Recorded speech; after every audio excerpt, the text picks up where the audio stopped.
Hi, my name is Darren Chislett and I'm a Wealth Management Advisor with the Newfoundland Labrador Credit Union. In this segment, I'm going to be discussing some cash flow planning considerations when it comes to your financial plan and your financial well-being.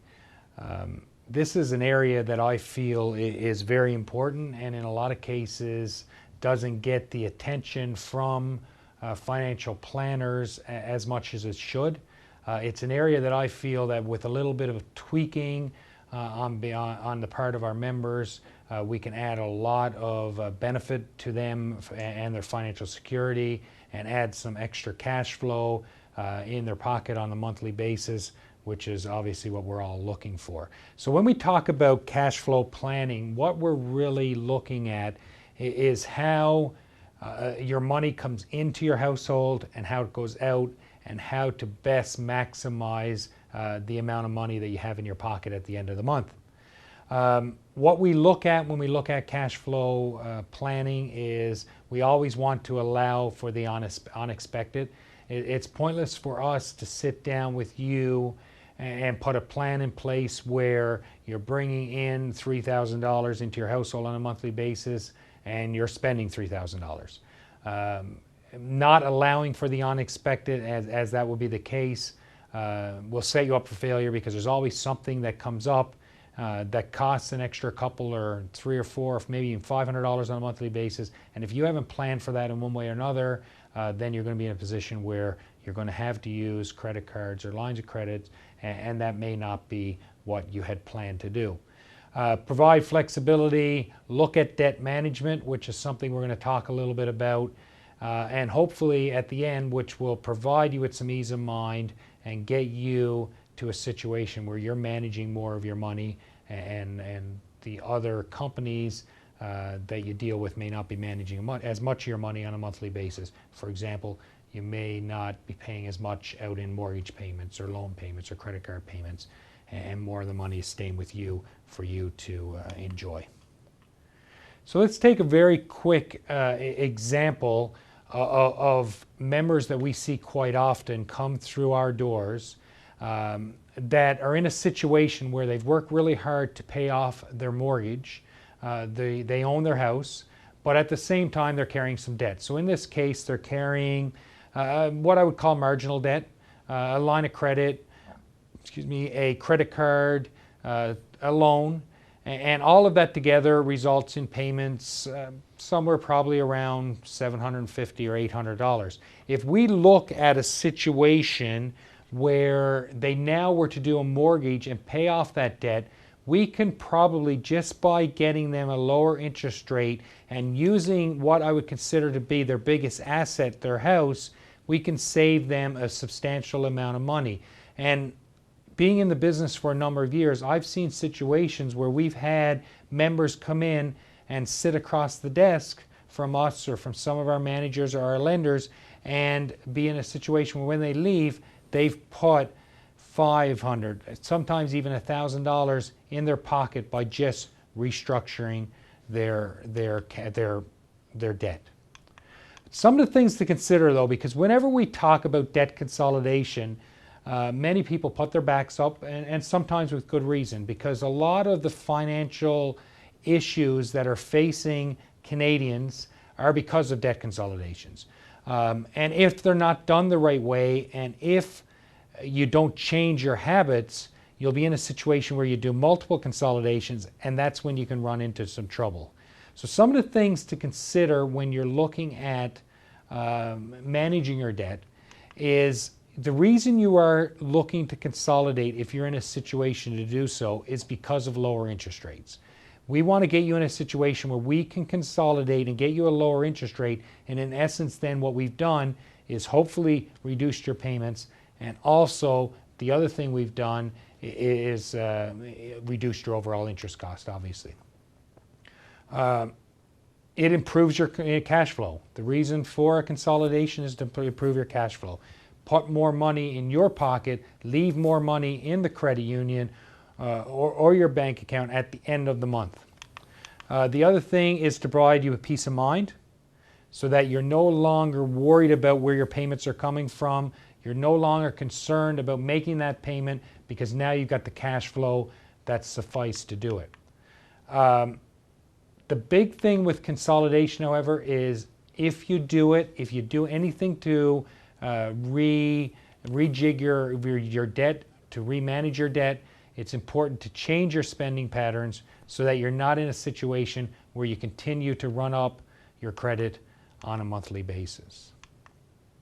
So if you have done some changes with your debt and you've increased your cash flow, i.e. you've decreased your payments on a monthly basis, now we have to work together and you have to ask yourself, what are you going to do with the increased cash flow? If you're in a situation where, we'll use the example, you've saved $500. Out of that $500, what are you going to do on a monthly basis with it? How did you adjust your spending habits so that, again, you don't get in a situation 2 or 3 or 4 years out where you've got to be doing it all over again? Have you put in place a savings plan? That's really important. If you're in a situation where you've saved some money on a monthly basis, take some of that and put it into a savings plan so that you've built an account that can be used for a trip or for emergencies, for house repairs, any of those things that come up that if you don't have the money, you have no choice but to use credit. In this case, you may be able to use your own funds in those emergency situations. Have you reevaluated your budget to adjust for the new family income? What plans do you have to increase more cash flow? Right? The big one here, and the one that we talk about a lot, is how do you prevent the multiple consolidations? And if you've done all that, have you started to manage your own money? So that was looking at, I guess, a very common way of increasing your cash flow, taking a look at the debt you hold and trying to restructure it in one way or another so that you end up with hopefully a lower interest rate, probably a lower payment, and get things paid off in a quicker amount of time, putting more money in your pocket so that you can do other things you want to do. There are other things that you can do that I would consider even maybe a little simpler. These are ways that you can look at the amount of money that's going out of your household on a monthly basis to determine if there are ways that you can save money. And a couple that jump out at me, the first one is take a look at the credit cards you hold. Make sure they're the right credit cards. Make sure you're not paying any extras with add-ons if you're not using them. There's great add-ons out there, for example, insurance on your balance, things like that. But if there's other add-ons that you're possibly paying for example, if you're paying a yearly amount to have a travel card and you never travel, well, but then it's money that maybe you could be saving. Take a look at your utilities. Take a look at your cable, your phone, your internet, and see if there's benefits of bundling. I've got a situation in a personal situation where I spent some time talking to our cable, internet, and phone provider, and after some frustrating moments and a little bit of time on my part, I was able to save in excess of $100 a month for a period of 3 years. So it was well worth it, and that just takes a little bit of your time. So take a look at your utility costs, if there's anything that can be done there. Have a review of your home and auto insurance. At NLCU, we've got agreements with the Cooperators Insurance. Maybe you can get some group savings as a NLCU member. Also, maybe there's some things that you can do to rejig your auto and home insurance, deductibles, things like that, to lower the cost if that's something that makes sense to you. Come in and have a chat with one of our member service associates to look at your financial related fees that you're paying, and see if you're paying the right amount on your credit union accounts, to determine if there's some areas there that by either maybe increasing the package you can save money, or maybe if you're in a package that's not necessary, we can change that as well. If you are in a mortgage, consider paying weekly, bi-weekly, making extra payments to get it paid off quicker, and again, review who's managing your money. So where do you go next in this situation? What we would recommend is meeting with your NLCU advisor, have the financial discussion to look at you're at one component of your financial plan, which is cash flow. Make sure things are structured the right way. See if there's any easy things we can do to change it so that you've got more money in your pocket. Take a look at your current situation. Always plan for flexibility to adjust for any lifestyle changes. Ask for help to prioritize and simplify. And again, always act on the plan if you put one in place, because the plan is not worth the paper it's written on if it's put on a kitchen table or a kitchen cupboard and forgot about.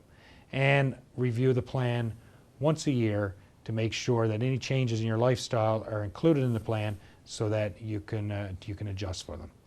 Thank you very much.